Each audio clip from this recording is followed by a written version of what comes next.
Non-stop rock talk with Tyson Bryden. Welcome to Non-stop rock talk. I'm your host, Tyson Bryden. Today, I am very happy to welcome solo artist and singer of the Black Star Riders, Ricky Warwick, to the show. Ricky, welcome. How's it going? It's going good. Thanks for having me, Tyson. Good to be on the show. Thanks for being on. I've been listening to your latest release, When Life Was Hard and Fast, quite a bit. Unfortunately, I haven't bought the hard copy yet. I've been listening to it on Amazon Music. Cool. And, it's extended with 21 songs.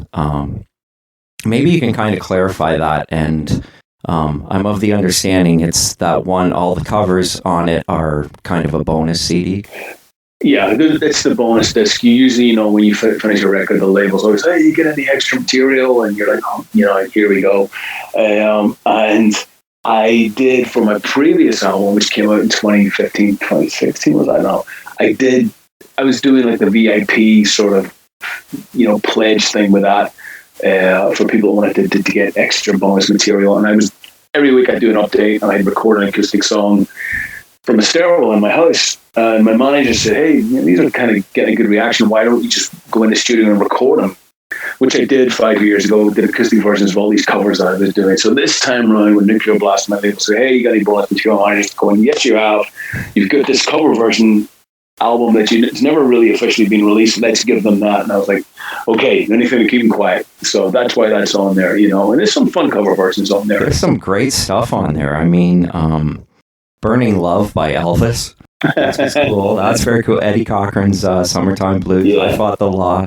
One that really intrigued me and when I heard it, was You Spin Me Round Like a Record, which I thought, at first I was thinking The Wedding Singer, because every time I hear there's one part that the guy sang on it that always stands out to me, and I heard it and I was like, it really resonated well to acoustic.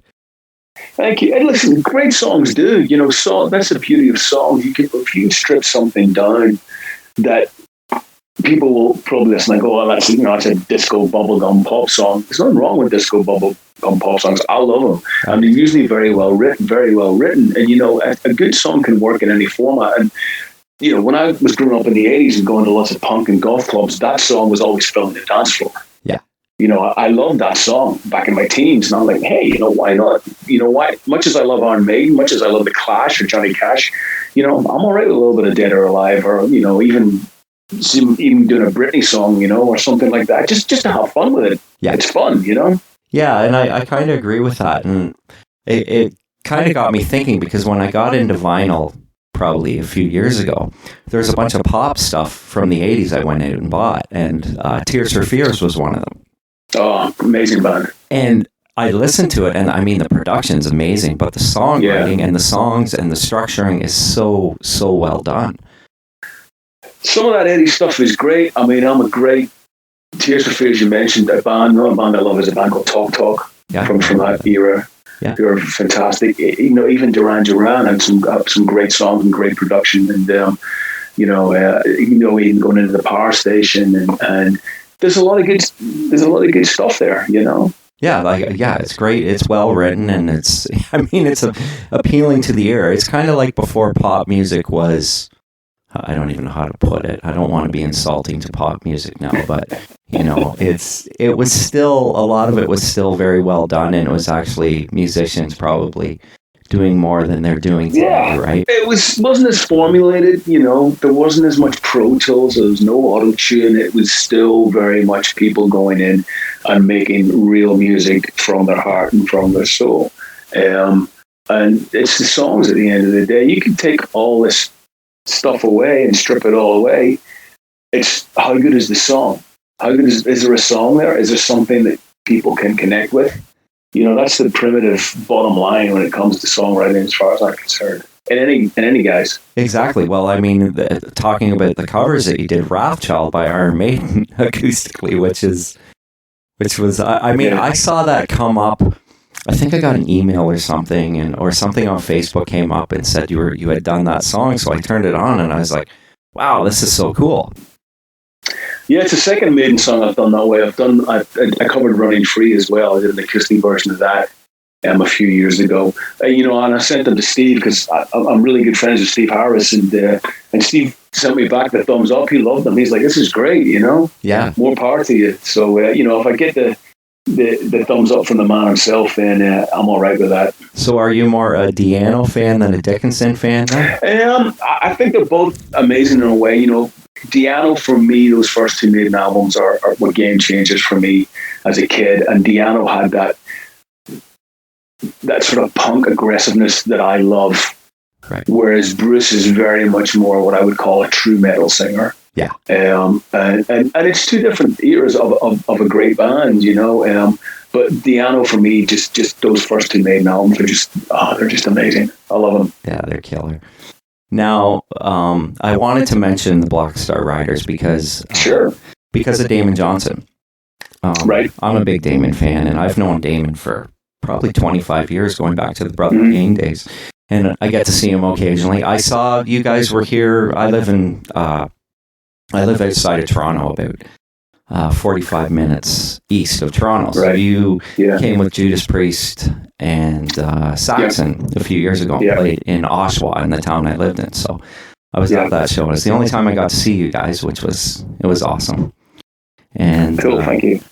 But getting back to Damon, I kind of wanted to talk about how you guys used to approach your songwriting together. Of course, I mean, you guys had the elements of Thin Lizzy because you had been doing Thin Lizzy. Would you guys go back and listen to certain Lizzy songs to possibly get a certain vibe? I think we were listening to Thin Lizzy all the time because we're fans. Damon and I are such Thin Lizzy fans, so we were always listening to Thin Lizzy, as I always am. Damon would probably say Lizzy are his favorite band. That's certainly my favorite band, and that hasn't changed, even though we're kind of connected with them now. And then when you have Scott Gorham in the band, look, there you go. You've got the DNA in the band. We were certainly very aware of what people expected from us. We were very aware that, look, we didn't know how the first album was going to go. We didn't know if anybody was going to dig it, and was going to be interested. We knew we'd written some great songs. Yeah. Let's put it out there under a different name. Let's see what happens. It went really well, which we're very thankful for, which enabled the band to then, find its own identity and kick on from that, which is what we did throughout each album. And we just progressed more and more. But when you've got Scott Gorham in your band, you're always going to have that Lizzy side because of the way it's Scott Gorham. It's the way he plays guitar. It's the way he interprets the ideas that I bring in. He puts his mark on it. So that's amazing to have that. And I think Damon and I were very aware of that. And songwriting with Damon was always a lot of fun. We would get together. I mean, he's in Nashville, I'm in LA, so we would get together. I'd usually have a bunch of lyrics and I had a bunch of guitar riffs, and I would show him to Damon. And Damon would go, "Well, why don't you try playing it this way?" Or if he thought about, changing this chord or stuff like that. And we would kind of work the songs out together. Or we'd be on the road and we'd write in the back of the bus, on tour. It's very much like that. I'd be in my hotel room and I'd start writing something and call him, come down to my room. I've got this thing going on. We got to finish it. So he'd come down with the guitars and we'd work on it, and so it was very organic and it was never sort of contrived. It was never like, we got to set aside 2 months to write the next album. We just keep going, keep writing. Right. And it was always fun to work with Damon. Yeah, those albums are fantastic. Thank you.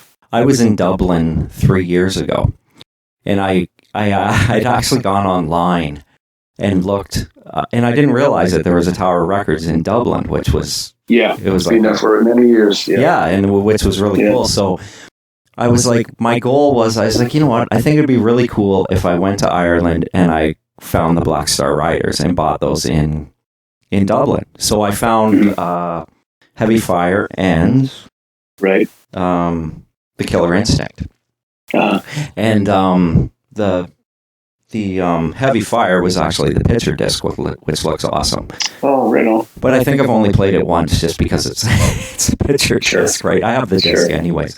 So anyways, for me, it was just kind of one of those things because I'm in Ireland and that whole, the vibe with Lizzy and of course. It was awesome. But the honest truth is, in North America, in Canada, I've never seen these on vinyl anyways. Right. So they're harder to get a hold of. Yeah. Yeah, exactly. I mean, the CDs are easy to find on Amazon, of course, right? Sure. but getting those on vinyl. But that was a cool thing. And then, of course, I had to go into the Thin Lizzy section at Tower Records, and that was overwhelming as well to see how much material they had. They got a lot. They put out a lot of stuff. Oh yeah, definitely. You know, and all that stuff's just been reissued on like 180 grams. You know, on the vinyl now. I've actually got the whole catalog reissued on vinyl, and it's wonderful. Yeah, I just got Jailbreak last week, actually. Yeah. No, it sounds, you can't beat it. No, it sounds amazing. It sounds great. It does. Now, let's get to the original material on When Life Was Hard and Fast. I mean, the title track, great rocking track. I kind of want to pick your brain on it because to me, it seems like it's talking about the past. I mean, I love the conversation of talking about the past, but frankly, I feel that things have changed so much and maybe it's not for the better. But what's your take on this song? You know, I like revisiting the past. I'm not one for you know, my wife's always given me a hard time because I don't take photographs, and my father was the same. I'm all about, you know, up here and remembering it and the memories. And I think you have to revisit the past and move forward in life. And I think it's bad when you go back to the past and you get stuck in the past. Oh, it was better then. It was much better then. I hate that. Yeah. You know, time's all about moments and about, you know, living in the now and stuff like that. That was a song I wrote with a friend of mine from Belfast called Sam Robinson, who I've worked with before. And we grew up together in the same part of Belfast. And we wrote about when we were kids, our hopes and our dreams. So it's going to the past, but it's us looking forward to the future. You know, it's like this line in that song, how are you going to keep me working on this farm when I can see the road ahead is tattooed on my arm? I grew up on a farm. That's great. You know, my destiny was carved out for me. I was going to be a farmer, only son. That's what I was going to do. I didn't want to be a fucking farmer. I hated it. Yeah. I wanted to be a rock and roller. You know, so I would dream, you know, I'm driving a tractor or, you know, I'm herding sheep or whatever, and my head would be on stage somewhere in some band. I was fictional band I was playing as a kid. That's all I dreamt of. So, you know, that's what the song is about. It's about where we grew up in a certain time. Obviously, there's a lot of trouble going back on in Northern Ireland in the 70s and 80s with everything that's going on back there, and just dreaming of getting out and seeing the world and following our dreams and you know. Simple as that. No, it's a great tune. I mean, I listened to it. I was like, this could be on a Black Star Riders album because it's very, you know, like it's very in that vein. And it's hard to separate myself from myself sometimes. Well, but you know what? That's probably what your fans are coming to expect, anyways. Sure. That it's going to sound a certain way, so it's all good. You Don't Love Me. Yeah. Kind of. I guess it's kind of self-explanatory. I think we've all been there. It kind of sucks, but the best songs are sometimes those that hit home and make you feel. Was that your thinking in delivering this track? Yeah, it's more You Don't Love Me, I Don't Care. You know, it's You Don't Love Me, but F you type kind of thing. It's more directed at, we seem to be in a climate now where people need, certainly with the internet, they need to go out of their way to tell you how much they don't like you.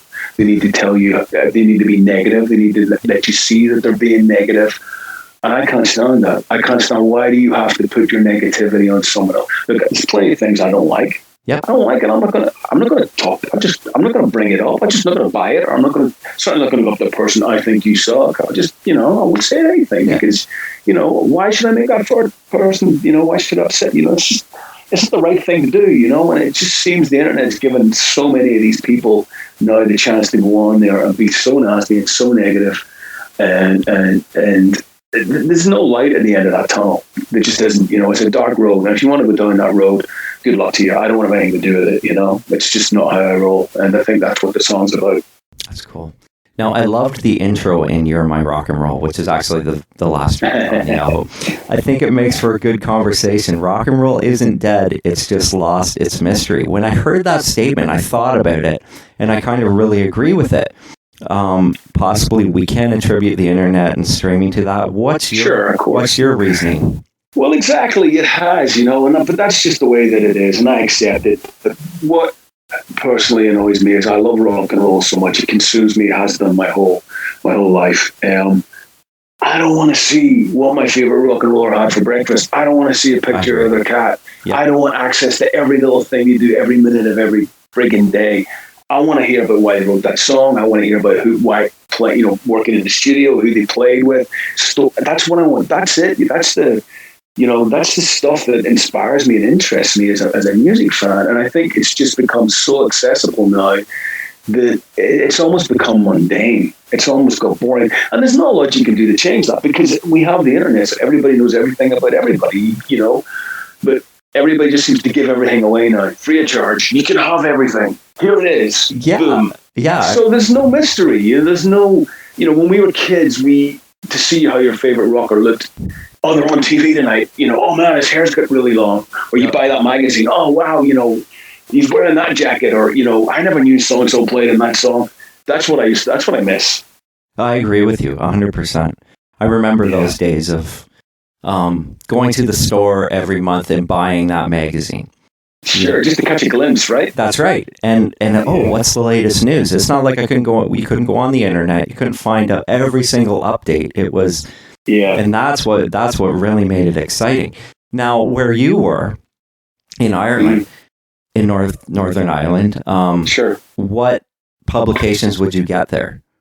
Well, we got all the UK publications. Like we obviously got Kerrang and Signs and NME and Melody Maker and Metal Hammer. We could get everything that they could get in the UK. We just couldn't get the bands coming over to play because of the situation. So very, very few bands would come and play in Northern Ireland because of the troubles. So you would really then get behind the local bands, and that's why there's such a thriving punk scene in the late 70s and early 80s.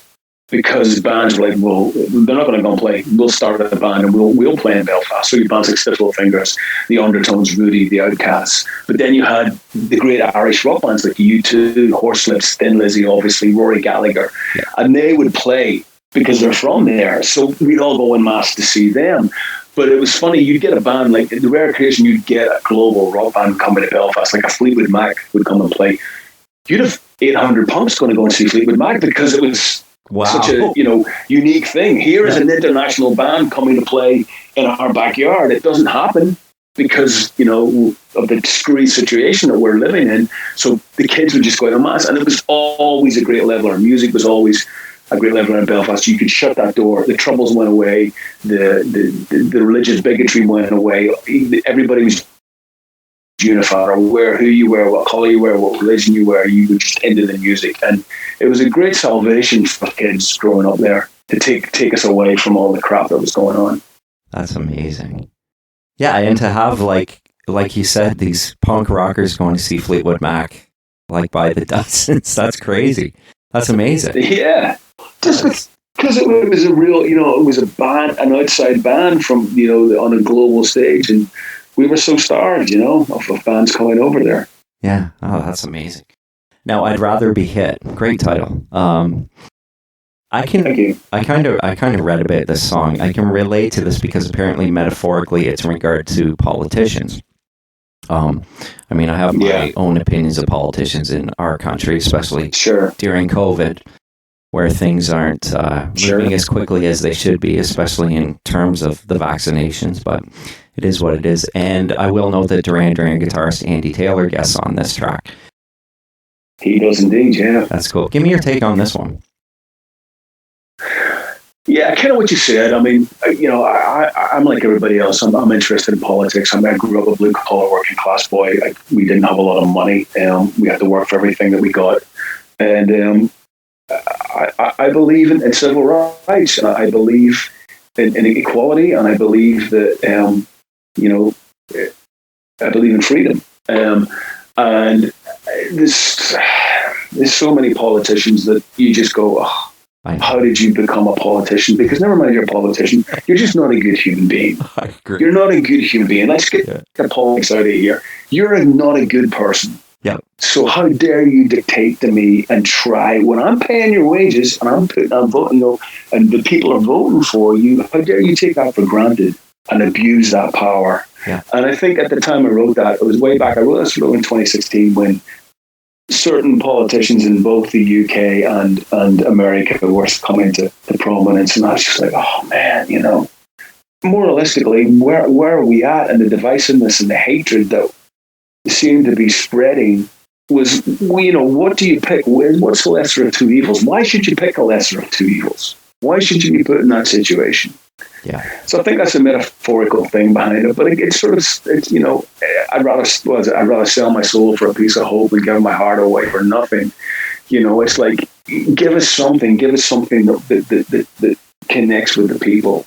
Yeah. That, you know, sees you for trying to do the right thing for the people that you're supposed to govern.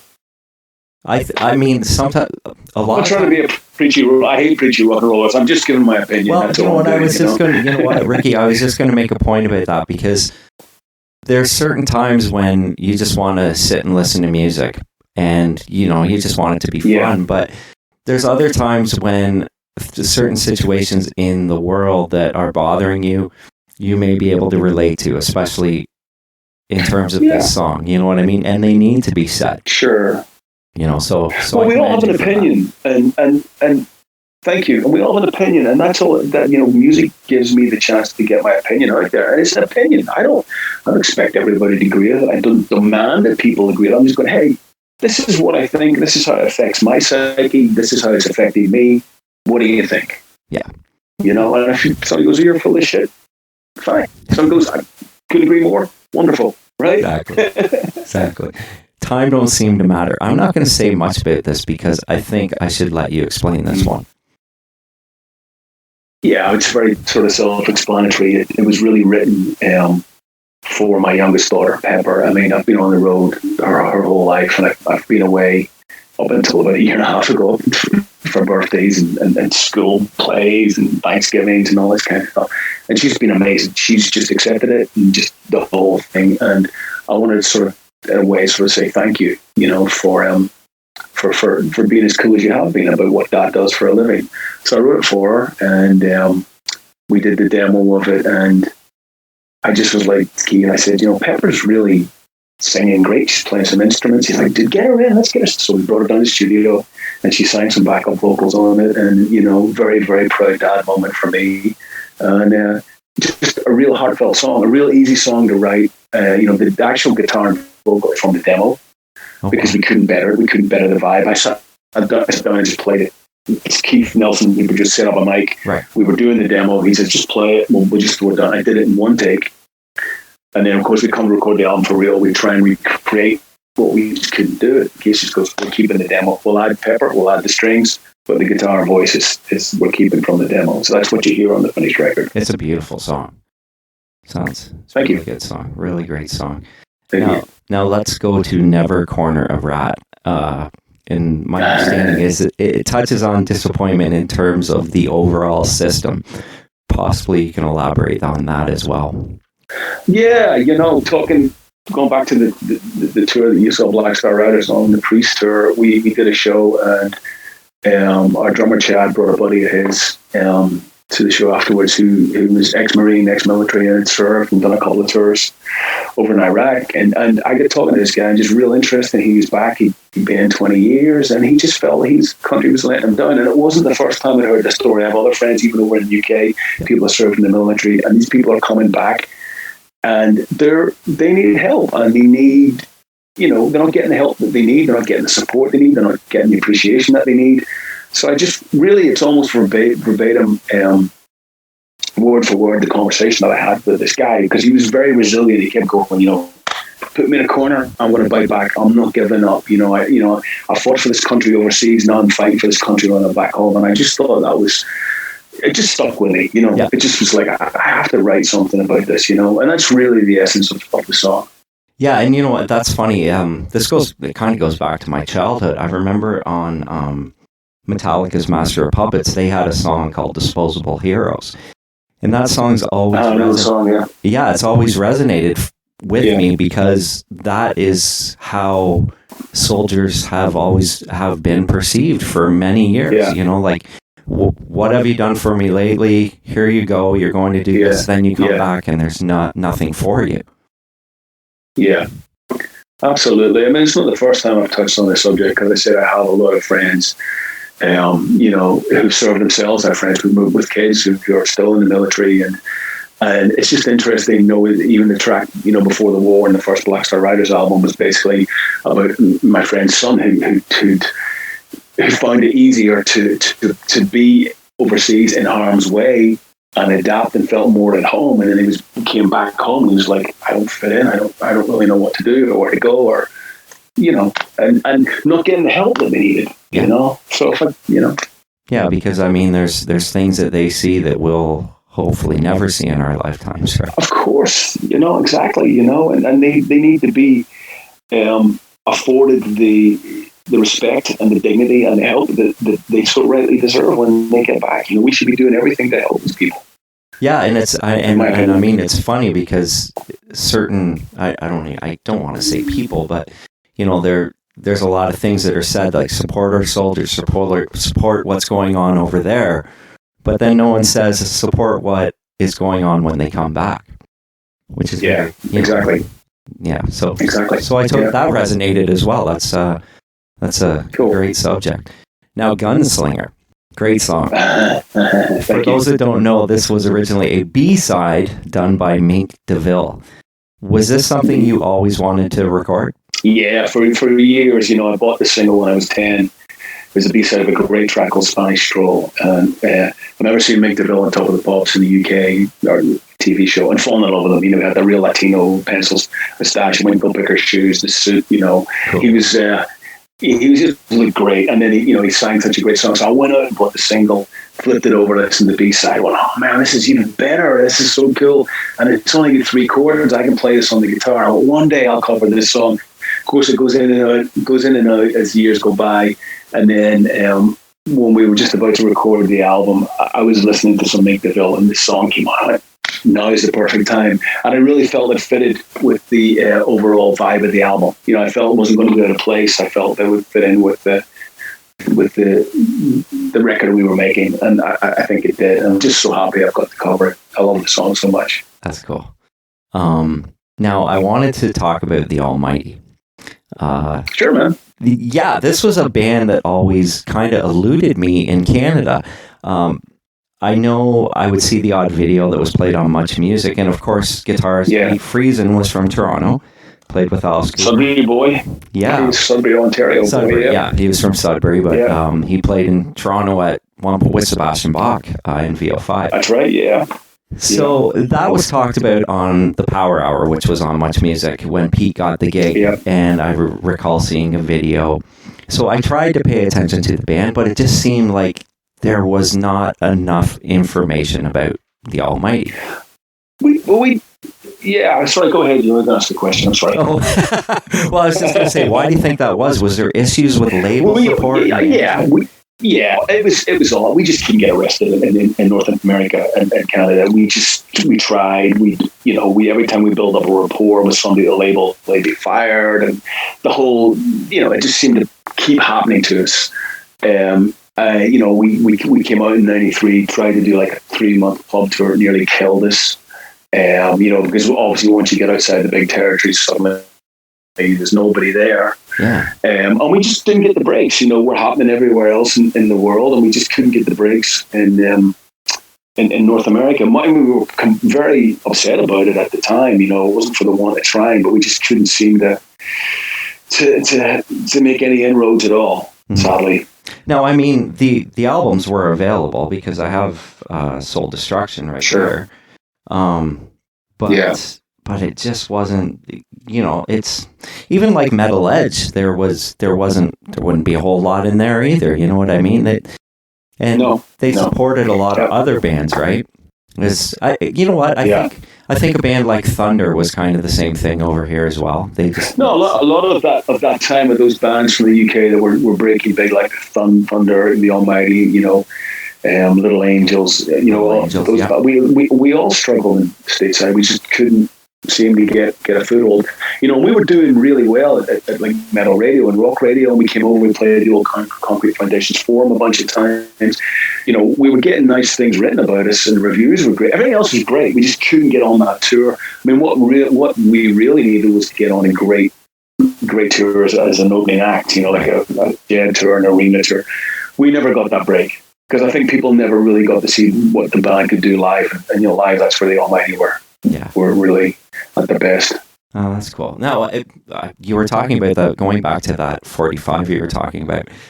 Now, I asked about magazines, but in Northern Ireland to get music, was it you were getting everything from the UK, like albums and Yeah, everything comes in from the UK, as it still does. Yeah. You know, everything comes in from the mainland. And we had some great record shops with Good Vibrations run by the very famous Terry Hooley.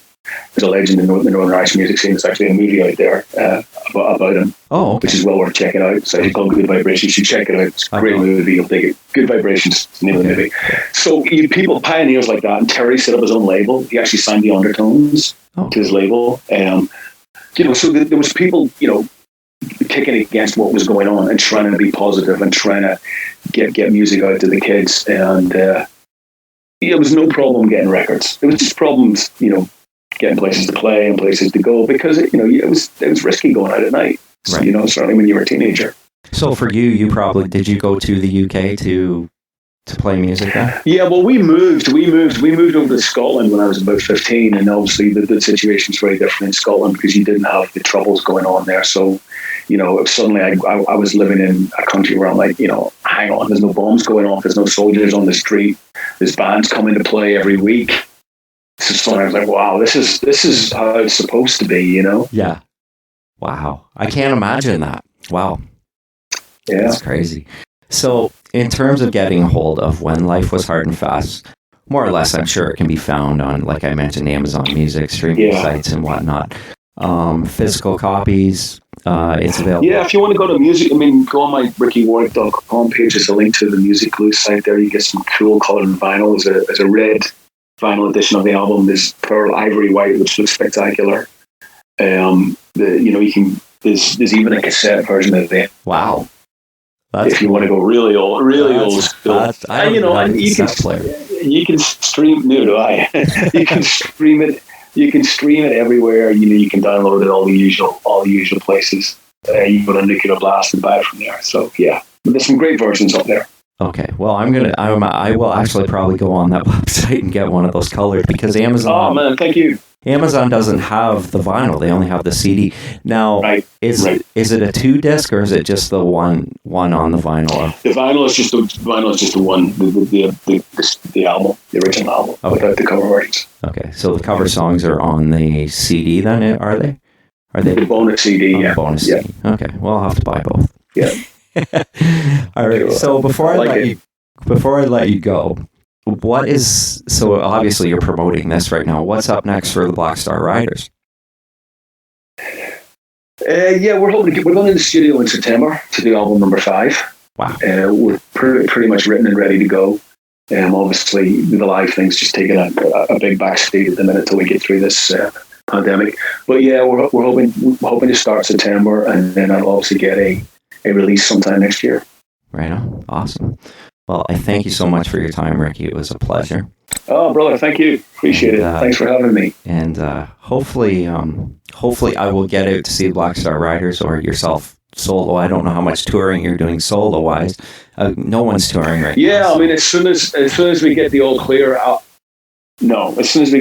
will be out there in some shape or form. You know, I'll make it up for the lost shows that I've not been able to do. Yeah. Okay. Right on, man. Well, thank you and enjoy the rest of your day. Thank you. Okay. You too. Thanks, Tyson. Take care, man. Thanks, Ricky. Take care. Bye-bye. Bye.